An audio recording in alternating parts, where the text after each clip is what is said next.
Far away in a star-filled galaxy, the Zalari Empire ruled over hundreds of planets. The Zalari were tall, silver-skinned aliens with sharp eyes and cold hearts. They believed in order, control, and perfection. And above them all was Queen Virel, the most powerful and intelligent ruler in their long history. She had ruled for over 300 years. Her mind was sharp like a blade, and her voice could command armies. In the main city of the capital world, young Zalari students sat in learning halls, listening to stories of the Empire's victories. One story, however, was different. It was not about victory, but fear. It was called The Tale of the Flamewalker. The story spoke of a time, 200 years ago, when a Zalari fleet visited a small blue planet, Earth. The Zalari scouts said it was full of wildlife and strange animals. But one day, a human warrior appeared. According to the tale, this warrior destroyed a full Zalari ship using only fire and strength. His armor glowed like the sun, and his eyes burned with something. The Zalari did not understand rage. Many Zalari believed it was just a myth, a tale to make children alert, a bedtime story warning them not to be proud. Queen Virel did not believe in old stories. She thought the Flamewalker was nothing more than a symbol. Humans are gone, she often said. That planet is dust. Their kind broke themselves long ago. No proof was ever found of such a human warrior. Earth had no signs of advanced technology. It was silent and broken. But even though Virel said these things, deep in her mind, she was curious. Sometimes at night, when she walked through the crystal halls of her palace, she wondered, what if it was true? What if something from Earth still lived? One day, her question found an answer. A signal came from the dark space near old Earth. It was weak but real. A long-range Zalari scout ship had been passing the area and picked up strange radio pulses. The signal carried rhythm, almost like music, and then changed to words. Old Earth words. The scout ship followed the signal and found a strange object floating among ruined satellites. Inside was a cryopod, an ancient human sleeping device. Inside it was a man. The captain of the scout ship quickly sent word to the capital. "We have found a living human," the message said. "He is in stasis. His pod is still active." The news reached Queen Virel within hours.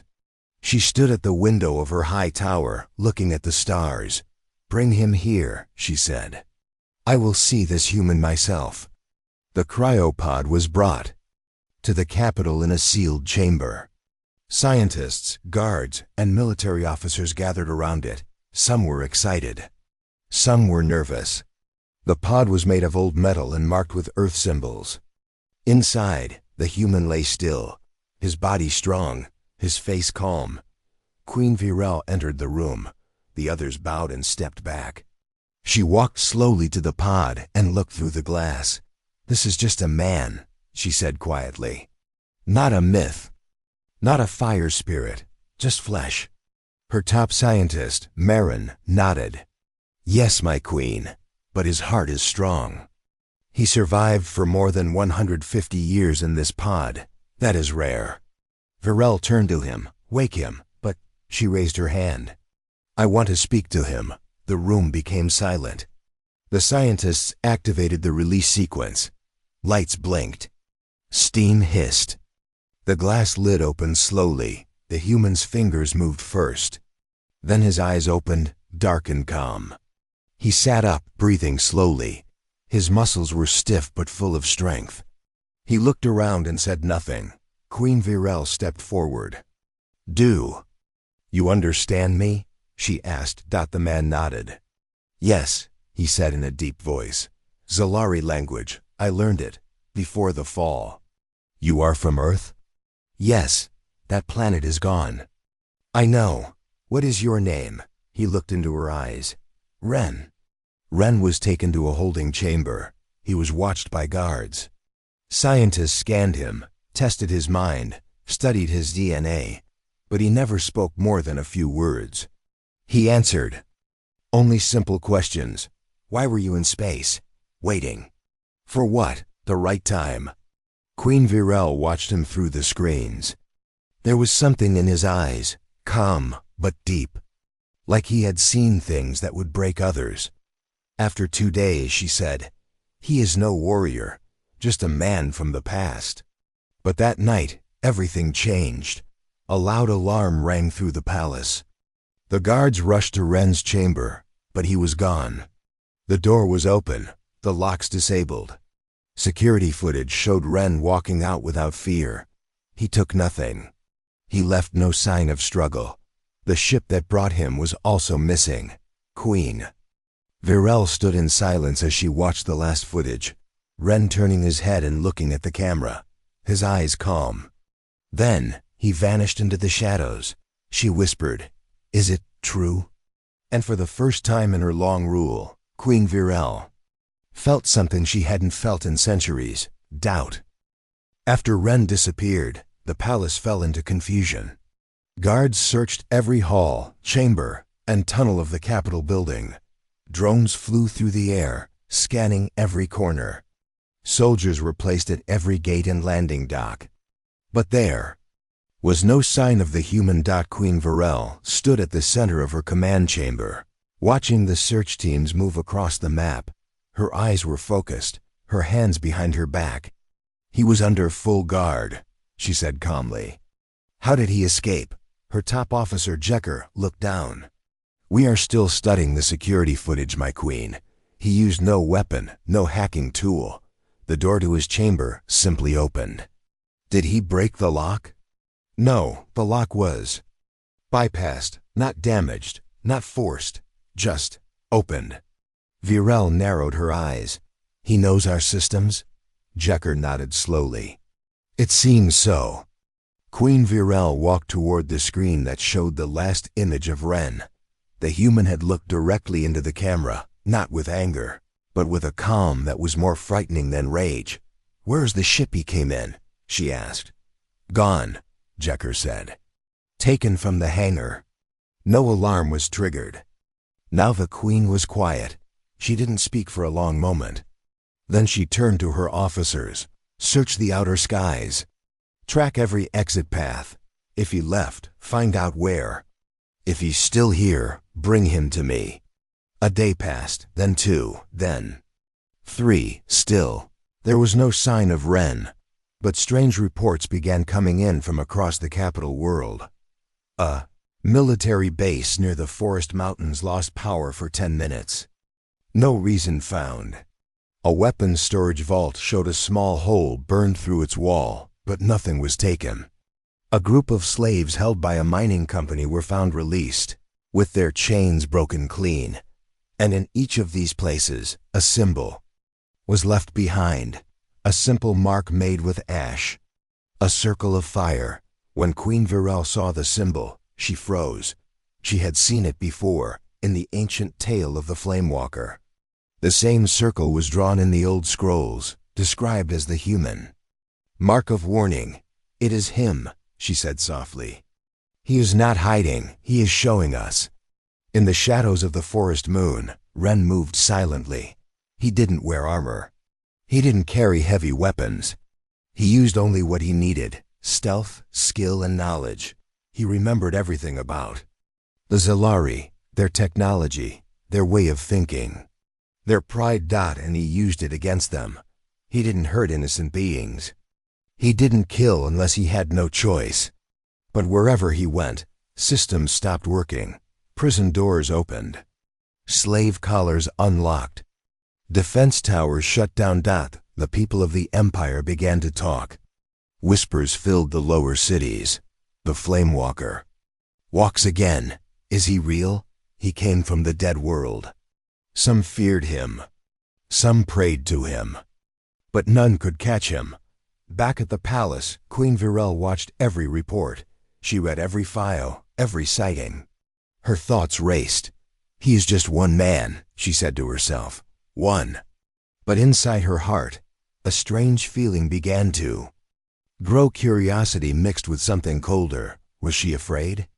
No, she thought. Not yet. I will hunt him myself. Her council protested. "My queen, It's not safe.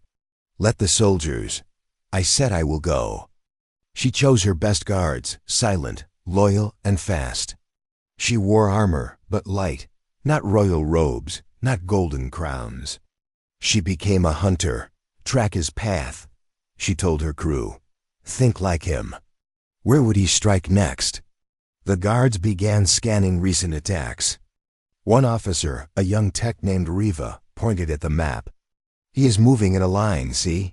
From the mountains to the central power core.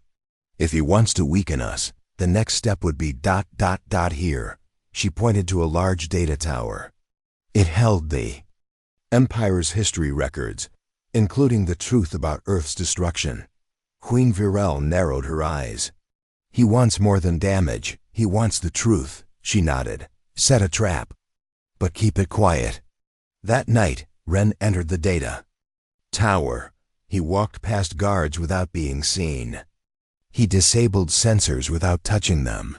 He moved like a shadow in wind, but as he reached the control room, he stopped. He felt it. Something was wrong. Then he saw her.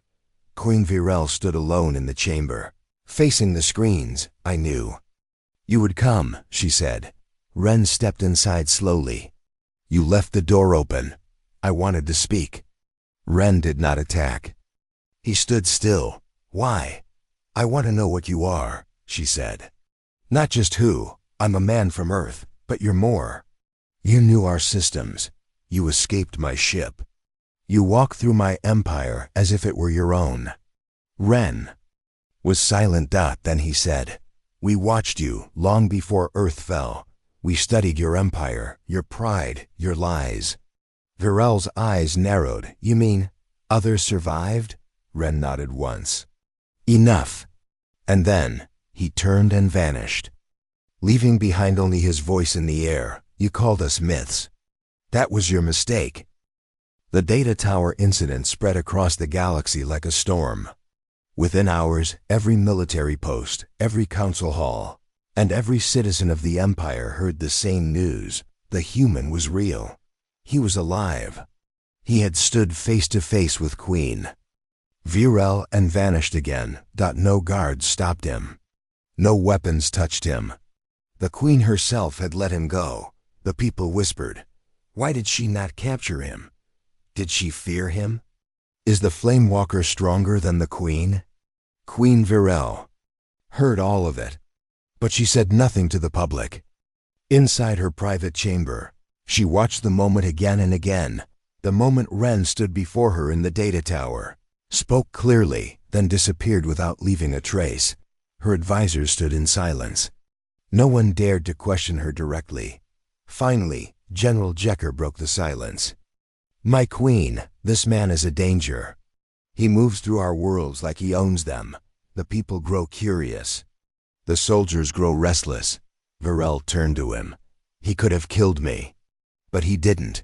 That doesn't make him safe. It makes him clever, she said, and purposeful. She walked toward the window, looking at the stars beyond. He's not here to rule. He's here to remind us of something we tried to forget. General Jekker frowned. You mean Earth? Virel nodded once. And our crime against it. Many years ago, Earth had been labeled an unstable world by the Zalari High Command. Its people were emotional, unpredictable, and quick to fight. The Council decided Earth could not be trusted with the secrets of the stars. So they sent a fleet, not to conquer, but to destroy. They thought it was over in one day, but now, this one man, Ren, proved it wasn't, and the Queen now believed he wasn't the only one left. Meanwhile, across the capital moon, panic grew. Ren's appearance caused unrest among the lower citizens. Some began painting his fire circle symbol on walls. Others shared stories, claiming to have seen more humans in the shadows. Markets closed early. Patrols doubled. Ships were checked 3 times before leaving the docks. Still, Ren moved freely. At a skyport on the edge of the city, a small transport ship prepared for launch. It was carrying a group of freed slaves, beings of many species who had suffered under the Zalari for years. They had no home, no planet, but they had Ren. He stood in the shadows, his hood low, speaking quietly with the ship captain, an old mechanic named Oren who owed Ren his life. "You're sending them to the far ring?" Ren asked. "Yes. The stars out there are quiet, no Zalari patrols." Ren nodded. "Good. Tell them to stay hidden. Don't try to fight." Oren looked at him. "And you? What will you do?" Ren looked up at the sky. "I'm not done yet." Back at the palace, Queen Varel studied an ancient report, one written by a long-dead commander of the Earth Assault. It was short but strange. "Before we left the planet, we found one human bunker. Inside, we saw writing on the walls. Not words, plans. They had been watching us. Building things. Preparing for something we didn't understand. I advised we destroy the bunker. The council overruled me." Virel read the lines again and again. She pressed her fingers against her forehead. What were they preparing for, she wondered. And how did they learn so much about us? Then she understood. They weren't trying to stop the Zalari. They were trying to survive them. Later that night, alarms rang again, this time louder than ever before. The central shipyard, the heart of Zalari space travel, was under attack, but it wasn't an army. It was one man. Security drones flew through the air. Soldiers surrounded the launch pads. But Ren was already inside. He wasn't there to destroy the ships. He was there to copy their data. He moved through the control decks like a ghost. With each step, more systems fell silent. Lights flickered. Doors opened. The Empire's technology, so powerful, so trusted, bent to his touch. By the time the soldiers reached the command center, Ren was gone again. In his place, he left a single message glowing on the main screen. "Truth cannot be locked forever." Queen Varel arrived minutes later. She walked past her officers and stood in front of the screen. She read the message. She said nothing, but inside her, something had changed. This wasn't a simple human. This was a message from a fallen world. And that message was growing louder. In the shadows above the city, Ren stood on a rooftop, watching the sky. He knew he couldn't fight the entire Empire alone. That was never the plan. His mission was clear. Remind the galaxy that humans were never myths, and that truth, once buried, always rises. The stars above him burned bright. Somewhere out there, other survivors waited, other fighters, other voices. He touched the small communicator on his wrist and spoke just one word: "Ready." A soft light blinked in reply. And for the first time in 2 centuries, the fire of Earth was burning again. Queen Virel sat alone in her private chamber. The glowing message still echoed in her mind. Truth cannot be locked forever. It wasn't just a message. It was a challenge. She stared at the stars outside her window, thinking deeply. Ren had become more than just a man. He had become a symbol. Every time he struck, the Empire shook. He didn't need an army. His presence alone made the mighty Zalari question everything. Council meetings became tense. Leaders whispered when they thought she wasn't listening. He escaped the palace. He walks through our shipyards. He dares speak to the Queen. But Queen Virel was not afraid, not yet. She was curious. Ren was calm, clever, and careful. He didn't destroy without reason. He freed slaves. He avoided violence. He moved like someone who had seen great pain and learned from it. She now believed the old story, the one she had once called a myth. The Flamewalker was real. And now she would catch him herself. A new order was given. No more loud alarms, no more open chases. Instead, Virel created a secret team, the Silent Talons. These were her most skilled agents, fast, quiet, and trained to move in the dark. Their mission was simple: track Ren, follow his path, and do not engage until ordered. Leading them was Reva, the same young tech officer who had predicted Ren's path earlier. She was sharp, fast-thinking, and respected by all. "Don't try to trap him with walls," Virel told her. "Trap him with choices." Riva began her work. She traced Ren's past actions, the prison doors he opened, the codes he used, the places he touched. Each time, he left behind a small signal, something no one else noticed. It wasn't a mistake. It was a message, hidden in the systems. I think he wants us to follow. Riva told the Queen. Then follow, Virel said. But do it wisely. Riva's team moved from city to city, from ruins to towers. They watched. They waited. And then, finally, they found something. A mining station deep underground had gone dark for 3 hours. No report, no damage. But when power returned, all the slaves were gone, and in the command room, someone had drawn the fire circle again. Ren moved through the deep tunnels silently. The freed workers followed him, scared but hopeful. He led them through side paths and hidden lifts until they reached the edge of the old transport rails. You'll find a camp 5 clicks east, he told them. Follow the lights. No one will hurt you there. A small child stepped forward. Are you really from Earth? She asked. Ren looked at her gently. Yes, a long time ago. She smiled. Then the story is true. Ren didn't answer. He just nodded and turned back into the dark. Meanwhile, Riva waited with her team near the exit tunnel. Her scanner picked up movement, soft, steady, human. It's him, she whispered. But Ren didn't run. He walked straight toward them. The agents raised their weapons. Ren raised his hands. You've improved, he said calmly. Riva stepped forward. You left a signal. Why? To test you. For what? Ren looked at her with clear eyes. To see if anyone in this empire still listens. Riva didn't understand. Listens to what? To truth. Before anyone could move, a flash of light burst from behind. A mining lift exploded. A trap left behind by the station's guards. The tunnel shook. Dust filled the air. When the smoke cleared, Ren was gone again. Riva stood in silence. She didn't feel anger. She felt respect. Back at the palace, Queen Virel listened to Riva's report carefully.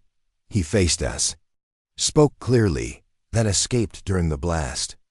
Virel asked, did he harm anyone? No, he only spoke. Virel stood in silence. Then he's still showing mercy. Should we continue the hunt? Riva asked. Virel nodded. Yes, but change the plan. No more shadows. I will meet him again, not as a ruler, but as an equal. Across the skies, rebellion began to grow. Ren's symbol appeared on walls, ships, and even in songs. Beings from many planets began to hope again. Some called him a warrior. Some called him a teacher. But all agreed on one thing: he was human. And he was not broken. Far away, in an old Zelari tower that once watched Earth, Ren stood alone. He looked at the map of the stars. His communicator blinked. A voice came through, soft and firm. Ren, we're ready, he replied. Soon. Then, he looked toward the capital. She is watching. She wants to understand, the voice asked. Will you speak to her again? Yes, Ren said, but this time not in secret. And with that, he began walking, not away, but toward the Queen. The capital city of the Zelari Empire was quiet that night. The skies above were clear, the twin moons shining down on silver towers and glowing roads. But inside the palace, something important was about to happen. Queen Virel stood in the main hall alone, wearing simple black robes instead of her usual shining armor. She had told her guards to stay back, told her advisors to remain silent. She didn't want weapons. She didn't want tricks. She wanted answers. And Ren had agreed to give them. A single message had come through an old military frequency too. Days ago, it had only one line: I will come. No lies, no traps, just truth. Virel had replied with one word: agreed. Now she waited in the center of the Hall of Stars, a round chamber with a glass roof, showing the endless galaxy. Above, this was where old rulers once met other empires for peace talks. It hadn't been used for decades. The door opened quietly. Ren stepped in. He wore no armor, no weapon. His clothes were worn and simple. A dark jacket, old boots, a small satchel. Over his shoulder, he looked calm, but sharp. His eyes met hers without fear. For a moment, they stood in silence. Then Varel spoke. "You kept your word." "So did you," Ren said. She motioned toward a stone bench. "Sit," Ren nodded. They sat across from each other, stars shining above them. "You've shaken my empire," Varel said. "That wasn't the plan," Ren replied. "What was the plan then?" "To remind you what you did," he said softly. "And to make sure you never do it again." The queen looked down. "Earth, yes." She took a breath. "We destroyed it. The council called it unstable, dangerous. They said your people were violent. They were wrong," Ren said. "Not all humans were violent. Not all were peaceful. We were human. We made mistakes. But we also had dreams, music, art, families, and you burned it all." Varel closed her eyes for a moment. "I wasn't queen then, but I didn't stop it either." Ren reached into his satchel and pulled out a small metal object. It looked old, scratched, but still working. He pressed a button. A soft sound began to play, a human voice singing in a quiet, peaceful language. "This was my sister," Ren said. "She used to sing every night before we went underground." Varel listened silently. The song was soft but full of feeling. Not anger, not hate, just memory. "She didn't survive," Ren said. "Many didn't." The queen looked at him. "How did you?" "We had help. Underground shelters. Old scientists who believed we still had a chance. They put some of us in stasis pods, like the one you found me in. Others stayed awake, kept watch, waited for a time to rise." She looked surprised. "There are more?" "Yes, not many. But enough." She stood and walked toward the glass window, looking up at the stars. "So what now, Ren? You've shown us your fire. You've reminded us of your pain. What do you want next?" Ren stood too. "I want change. I want the truth to be known. I want the people your empire broke to be free. I want the story of Earth to be told, the real one, not the one your books hide." "And if I refuse?" she asked. Ren looked at her, eyes firm but calm. "Then I will not stop. Not until the last lie falls." There was silence again. Then Varel said, "I do not fear you, Ren. I don't want you to," he replied. "I want you to understand me." She turned to face him. "I do." He walked closer, took out a second object from his satchel, a memory crystal. "This has Earth's last messages, not warnings. Just who we were. Let your people see it. Let them decide what kind of empire they serve." She took the crystal, turning it in her hand slowly. "I will think on this," she said. Ren nodded. "That's all I ask." He turned to leave, but before he reached the door, she spoke again. "You are not a myth, Ren," she said quietly. "You are something more difficult to face." He looked back. "What's that?" "The truth." And then he walked out. Later that night, Queen Virel stood alone again. She played the memory crystal in her chamber. It showed Earth cities, children laughing, oceans waving under blue skies, and people dancing in streets. No violence, no war, just life. She sat in silence for a long time. Then she sent out a command, "Release the recordings to the public. Let the people see what Earth really was." Her advisors were shocked. "My queen, this could," she raised her hand, "do it." Across the capital, screens lit up with the lost sights of Earth. Many cried. Some grew silent. A few were angry. But most felt something deeper. Regret. The myth had spoken. And now, the galaxy listened. For the first time in generations, the truth of Earth was shown across the Zilari Empire. On giant skyscreens, in small village centers, on starships, and learning halls. People watched the lost recordings from Ren's crystal. They saw cities, shining under sunlight, fields full of green trees, and humans smiling, laughing, living. They saw families holding hands, scientists working together, children learning in schools. The recordings had no weapons, no anger, only life. Across the empire, silence followed, the story they had been told for so long, that humans were wild and dangerous, now looked like a lie dot in a distant colony. A young Zalari student whispered, "They were like us." In a mining camp, an old worker said, "Maybe better."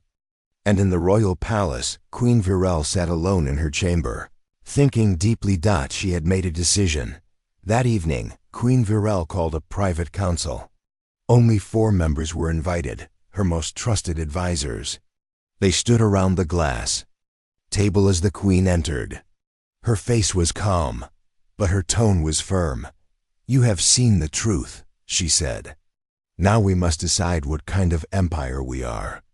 General Jekker was the first to speak. "My queen, the human is clever. He shows beauty, but we cannot forget. Their world was also full of war. They had weapons more powerful than ours. But we destroyed them," said Virel. "And we lied about why. If we do not admit it now, then we are not rulers. We are cowards." The science minister, Marin, stepped forward. "I studied the recordings. Their art, their ideas, even their science. It was beautiful. We could learn from it." Reva, the young officer who had tracked Ren, nodded. "And their people still live, hidden but strong. If we don't offer peace, they will keep fighting." The queen looked at them all. "I will meet Ren again, but not to argue. This time, I will offer something real." 2 days later, Ren received a message through an old satellite channel. It came with the queen's seal and a single line: "Come to the stone field. Alone, you will not be harmed." Ren stood in a quiet forest, holding the message device. Around him, the wind moved through the tall trees, and a bird-like creature flew overhead. He closed his eyes and whispered, "Let's see what kind of queen she really is." The stone field was a large open plain, covered with smooth gray rocks. It was a sacred place where old leaders once made peace treaties. No ships flew above it. No weapons were allowed within its borders. Ren arrived first. He walked slowly to the center and waited. His eyes scanned the horizon, calm but alert. Then from the west, a small ship arrived. It landed gently, and from it, Queen Virel stepped out. She wore no crown, only a plain dark cloak. Her hands were empty. They met in the middle of the field. "You came," she said. "You asked," Ren replied. She looked at him. "I watched all of it, every second of Earth's memory. You showed us truth." Ren said nothing. "I cannot erase the past," Virel continued. "But I can choose what happens next." "What do you offer?" he asked. "A choice," she said. "We open the empire to human survivors. We give your people a home again, not as prisoners, not as shadows, but as citizens." Ren studied her face. "And in return, you help us learn. Your people knew things we lost: music, stories, strength. You can guide us, teach us how to be more than conquerors." Ren stayed quiet for a moment. Then he asked, "Why now?" Virel looked at the sky. "Because when I watched that crystal, I saw a world we could have saved. And I saw what we became by destroying it." She looked back at him. "I don't want to rule an empire built on silence." Ren stepped closer. "This won't be easy. Not all of your people will accept it." "I know," she said.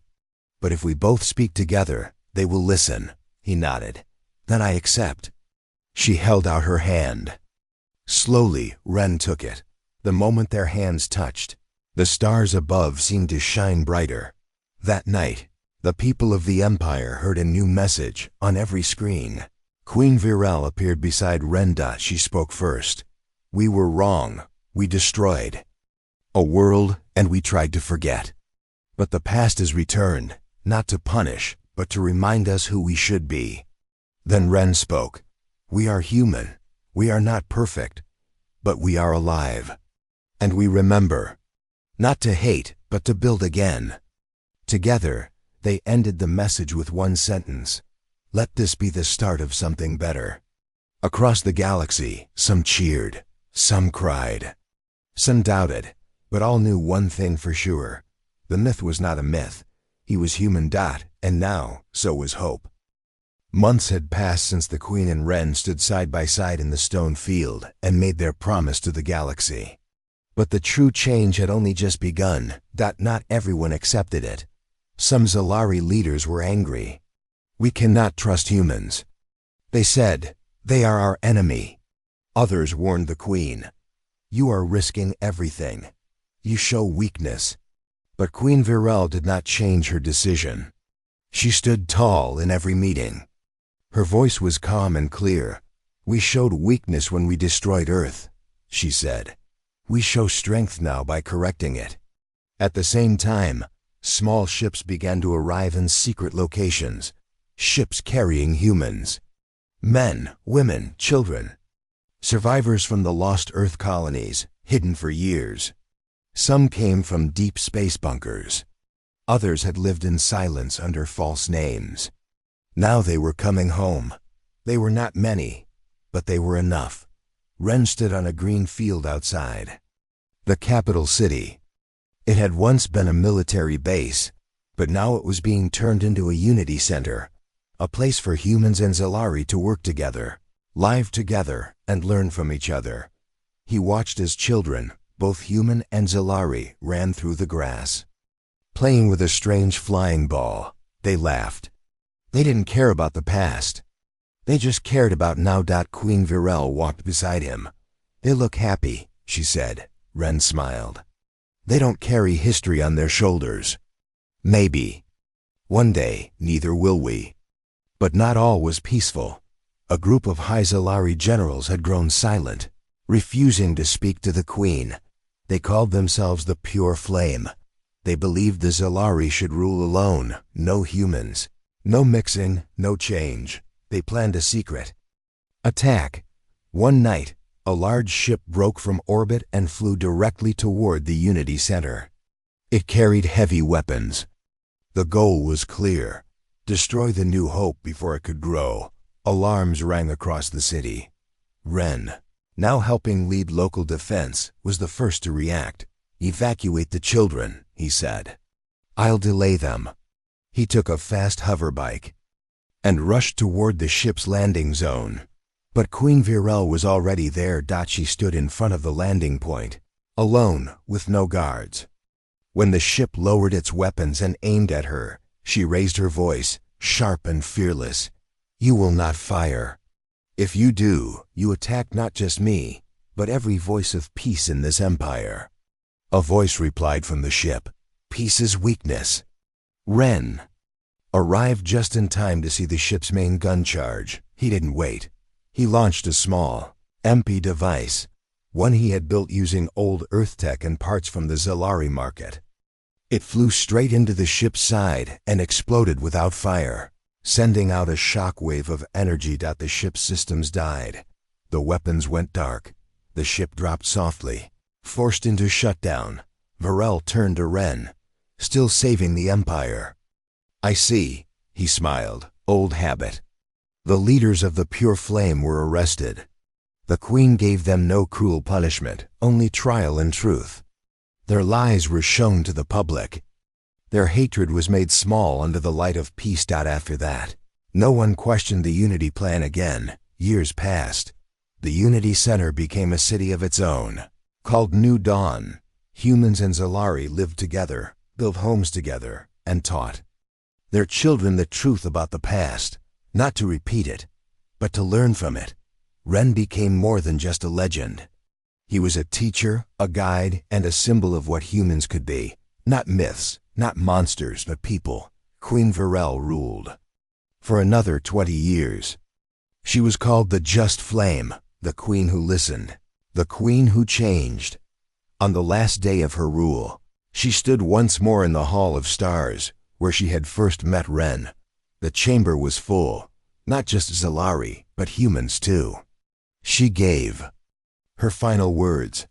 I once believed the Flamewalker was a myth, but I learned that truth walks quietly, and strength does not always come with fire. Sometimes it comes with forgiveness. Then she stepped down. Her place was taken by a new leader, not fully human, not fully Zalari, but both. A child born in New Dawn, raised by both worlds. A true symbol of peace. Ren, older now, stood on a hill just outside the city. He looked up at the stars, remembering Earth. He missed it. The oceans, the forests, the blue skies. But as he looked down at New Dawn, he smiled. This was Earth too now, not the same ground, but the same hope. He whispered softly to himself. We were not myths, we were not gone. We were just waiting for the right time to rise again. And under the starlight, the fire of humanity burned on, not in war, but in peace. Forever.